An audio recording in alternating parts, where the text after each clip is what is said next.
Hello viewers, welcome back to my channel. Happy Shivratri to all. இப்போ என்ன பார்க்க போறோம்னா சிவராத்திரி ஸ்பெஷல் மக்கானா பாயசம், அதுவும் ஹெல்தி வெர்ஷனில் ரொம்ப யூனிக்காக ரொம்பவே டேஸ்டியான ரொம்பவே விசேஷமான பாயசம். மக்கானானா தாமரை விதை. எப்படி பண்ணலான்னு பார்க்கலாமா? ஃபூல் மக்கானான்னு இந்த மாதிரி பேக்கெட்டில் கிடைக்கும். இதை வச்சு பாயசம் பண்ணலாம். சிவராத்திரி ஸ்பெஷல் நைவேத்தியம் மக்கானா பாயசத்துக்கு இது 6 பாதாம், 7 முந்திரி பருப்பு. இதை வெத்து வானலியில் லேசாக வறுத்து எடுத்துக்கலாம். இது கொஞ்சம் வறுபட்டதும் ஒரு சின்ன கப்பு மக்கானாவை சேர்த்து இதையும் லைட்டாக ரொம்ப கலர் மாறாமல் வறுத்துக்கலாம். லேசாக வறுபட்டாச்சு. இதை சூடு ஆறினதும் மிக்சியில் சேர்த்து கரகரப்பாக பொடிச்சிக்கலாம். இந்த மாதிரி கரகரப்பாக பொடிச்சு எடுத்துகிட்ருக்கேன்.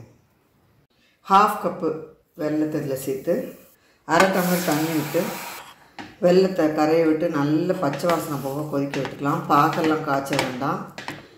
இது நல்ல வெல்லம், அதனால் கரையை வச்சு வடிகட்ட வேண்டாம்.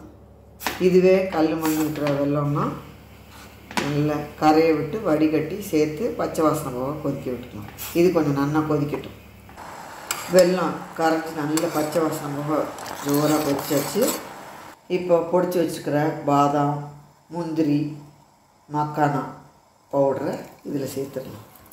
இது நல்லா மிக்ஸ் பண்ணிவிட்டு 2 நிமிஷம் கொதிக்க விட்டுக்கலாம். அதுக்குள்ளே இது நல்லா வைக்கணும். இந்த மாதிரி உட்காரி கெட்டியாக எடுத்துக்கிறோம். இப்போது ஸ்டவ் ஆஃப் பண்ணிடலாம். இதில் கொஞ்சமாக ஏலக்காய் பொடி சேர்த்துக்கிறேன். நீங்கள் விருப்பப்பட்டால் குங்குமம் பூ சேர்த்துக்கலாம்.